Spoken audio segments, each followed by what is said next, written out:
Welcome back, everyone. I have something so special for you today. We're making pho, which is a Vietnamese soup. It's oftentimes made with beef bones, but today we're going to make it with chicken.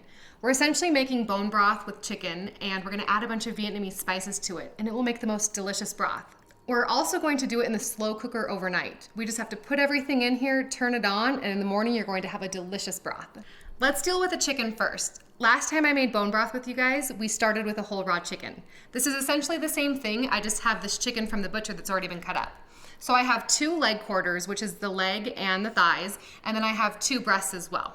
We're going to use the meat from the breasts, but put everything in here so we can get all the good nutrients out of the bones. I actually like buying chicken this way a lot better because you don't have to touch it.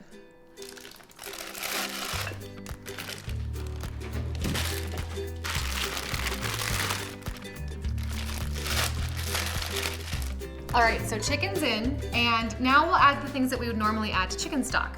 I'm not going to use celery because it's not traditional in Vietnamese soups, but I have 3 carrots here. You don't even really have to chop this stuff, you just have to make it small enough to fit into the slow cooker. And just make sure it's clean. You don't have to peel it if you don't want to because we're gonna strain all of this, but if there's any dirt on it, you definitely wanna clean it off. 1 onion straight in as well. I'll also add 3 cloves of garlic.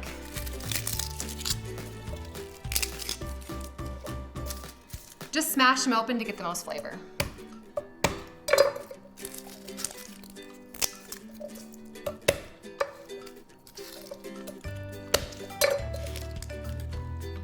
Here's where we get into our Vietnamese spices. So there are all different flavors you can put into pho. I'm going to add some ginger. And again, we don't even have to peel this. This is about 1 inch of ginger just chopped up. I'm also going to add some lemongrass. If I can find a whole lemongrass stalk in my little town of Montana, I know you can find one too. Lemongrass isn't always traditional in pho, however, I've had it in Vietnamese chicken soup before and it's so delicious. Lemongrass is kind of an interesting ingredient if you've never used it. Just chop it, it's very fibrous. Chop it about 4 inches from the bottom. This is what you want to use, this is where there's the most flavor. And then turn your knife over and just whack it a few times.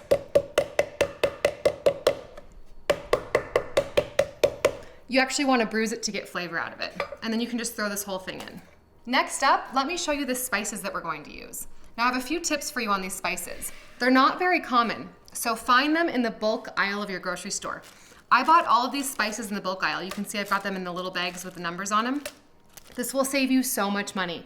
I paid about 40 cents for each of these. If you go and buy a big bottle of them, it's going to be very expensive. And spices only last for about 6 months anyways, so it doesn't do you any good to buy a big bottle of whole cloves if you're not going to use them. So here I have whole cloves. Right when I open it, it smells so good.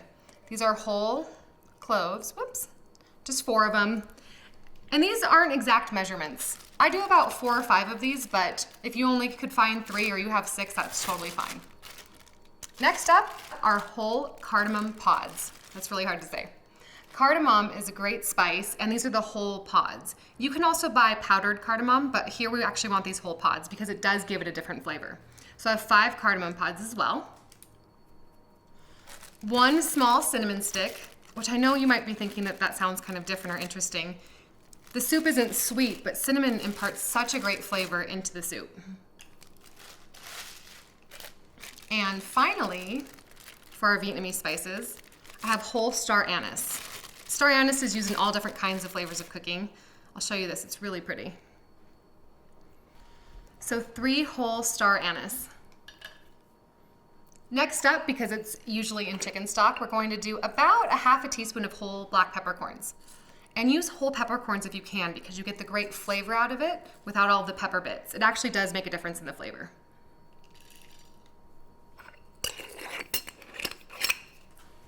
Because I'm making soup, I'm also going to add about a teaspoon of salt. We'll adjust the seasoning later after this is cooked, but this just helps flavor it as we cook it.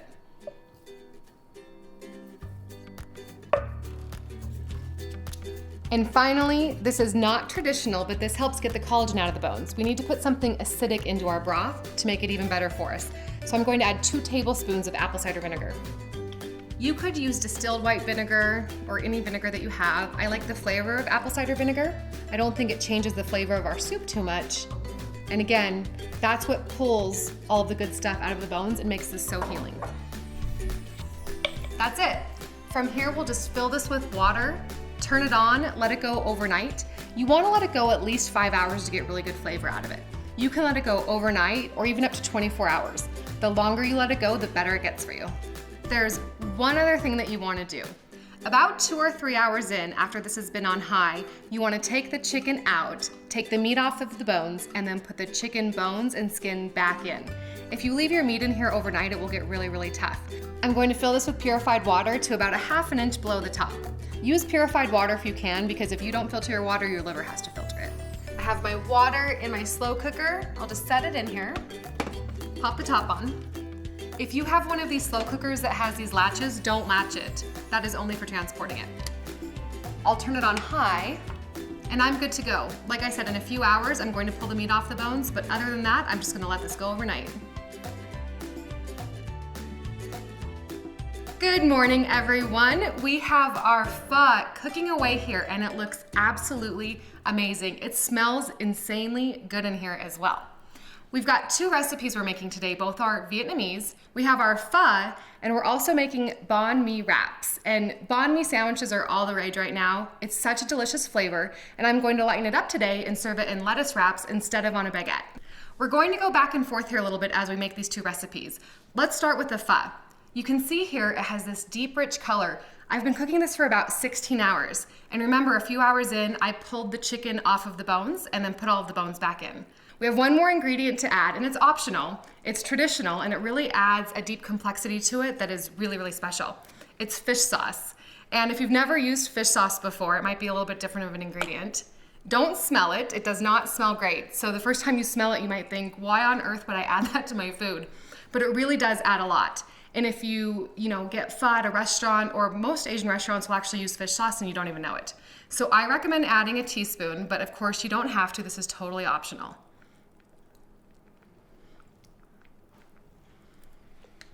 The other thing that happens actually at restaurants often that I don't love as much is they put a lot of MSG into stocks and soups.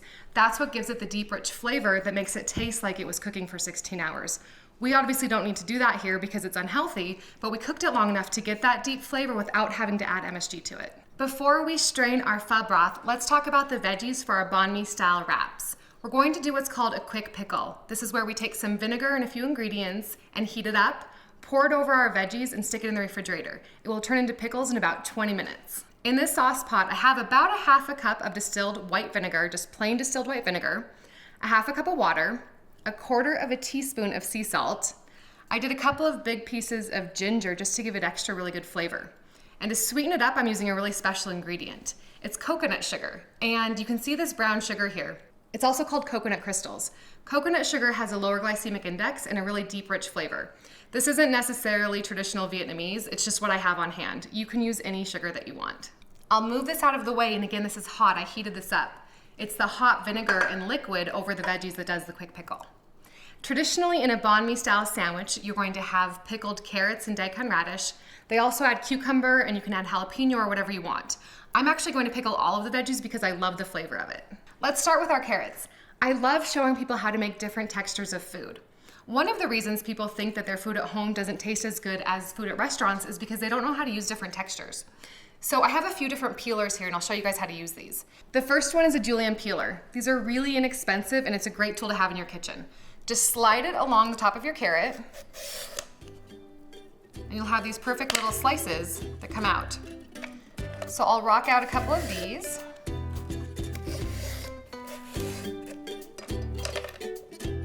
If you don't have a julienne peeler and you just have a regular peeler, this also makes a great texture as well.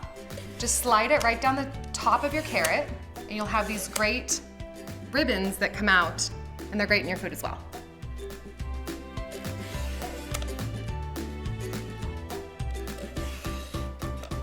Now that our carrots are done, let's talk about our cucumber. I love playing with the texture of cucumbers as well, and I like slicing them really thin.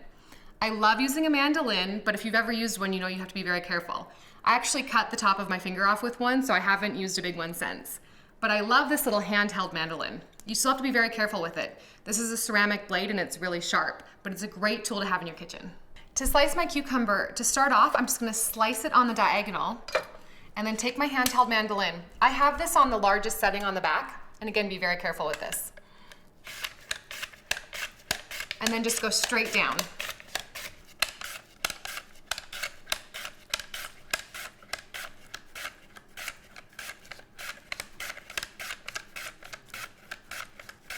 I'll move some stuff around here so I can clean off my cutting board. Into my bowl, I've got my carrots and my cucumbers. And again, I want to show you this. This is like perfectly sliced. They're so fun to play around with. Of course, you can use these for anything. And it's really important to play with the texture of your food. Next up is our daikon radish. This isn't as common of an ingredient in the US, but this is a great flavor and a great texture in your banh mi sandwiches. And it's of course traditional. I'm actually going to slice it with my mandolin the same way that I did the cucumbers and then use my knife to julienne it.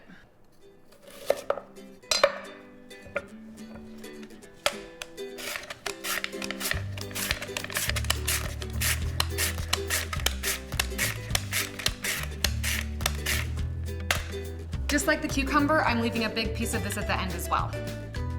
I'll just line these up and slice them up. You could also just julienne these with a knife. I just find this to be easier.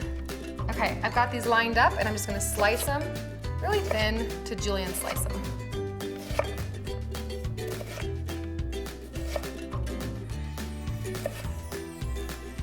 Okay, radish is in. These are great to have around just to snack on too. Next up, let's do a jalapeno. This isn't necessarily very traditional, but I love hot, spicy things, and jalapeno goes really well here. You just need a little bit. It actually gets a little bit more mild as it pickles, but I'll put about a half of a jalapeno sliced in here. I'm leaving the seeds and ribs in because I like really hot food. If you don't like hot food, take the seeds and the ribs out. And last up, a couple of green onions. The white part of the green onion actually has the most flavor, but the greens have flavor too. You can definitely use them.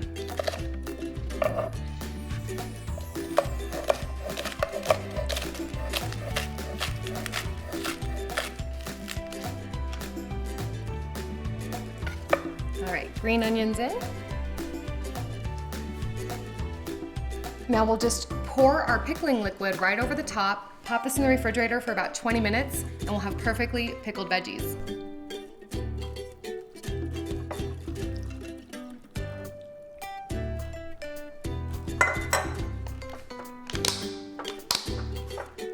Give it a little bit of a shake, and into the refrigerator it goes.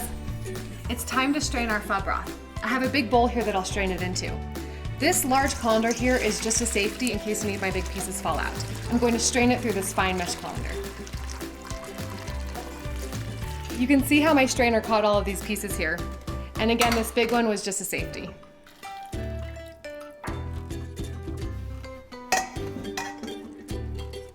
Let's dump this back into our pot and we'll finish up our pho. It's time to finish up our pho. I'm going to use rice noodles because that's traditionally used in pho. I'm also going to use cilantro and add some green onions and some jalapeno. The only thing we need to do is add a tablespoon of salt to our pho, just to give it flavor, and you'll want to adjust that to taste. To cook our rice noodles, you actually don't want to add your rice noodles straight to your pho because it will make your broth really starchy. I'm just going to pour some hot water over these noodles. In a couple of minutes, they will be cooked.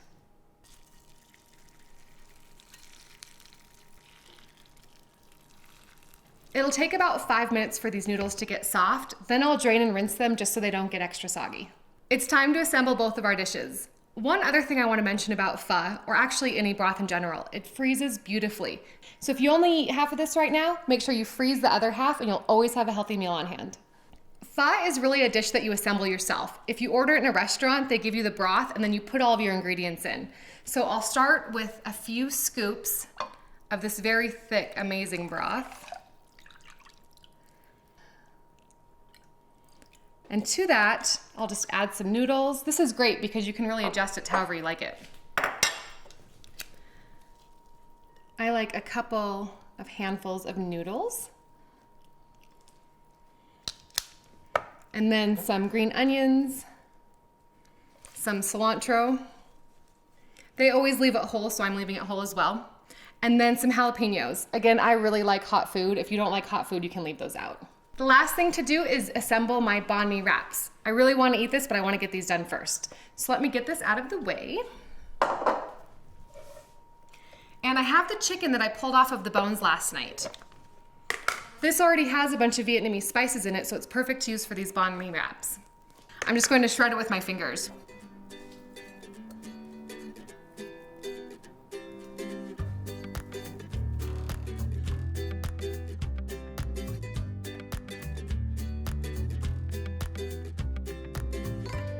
This chicken will actually shred so easily because we had it in the slow cooker for so long. I really like the texture of shredded chicken, but you could chop this too if you wanted to. Okay. All right, all of my chicken is shredded. Let me just wipe off my hands. This is really easy. Like I said, because mayonnaise is traditional in a banh mi sandwich, I'm going to add a couple of tablespoons of vegan mayonnaise. It's just lighter. I think some people might laugh at adding vegan mayonnaise to chicken, but I like the texture of it better. Also for flavor, I'm going to add a couple of tablespoons of our pickling liquid to our chicken salad. We'll put the quick pickles on top, and that just gives it extra flavor.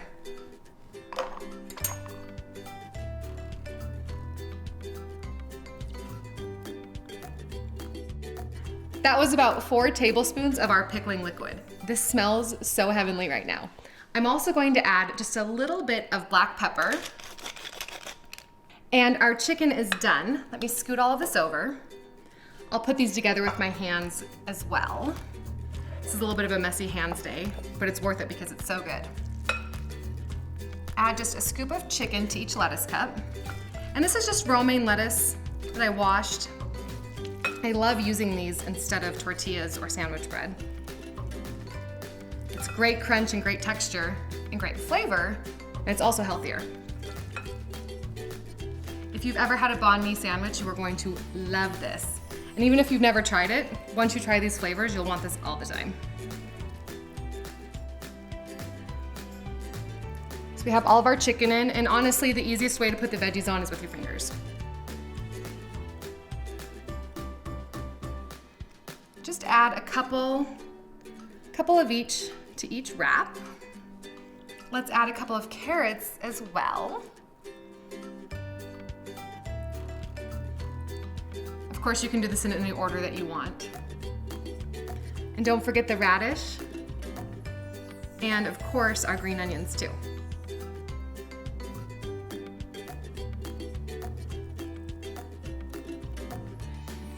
And finally, fish out a few of your jalapenos if you like the heat like I do. I'll just put a couple on each of these. And there we have it, your banh mi style wraps and your pho.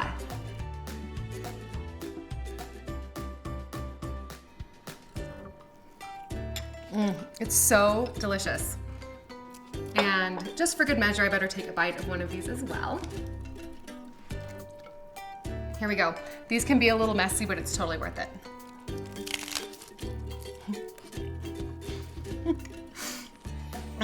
It's so good. The pickled veggies and the chicken and the lettuce, it's all delicious. If you want more recipes like these, head on over to elizabethrider.com and subscribe to my email list. I'll see you guys next time.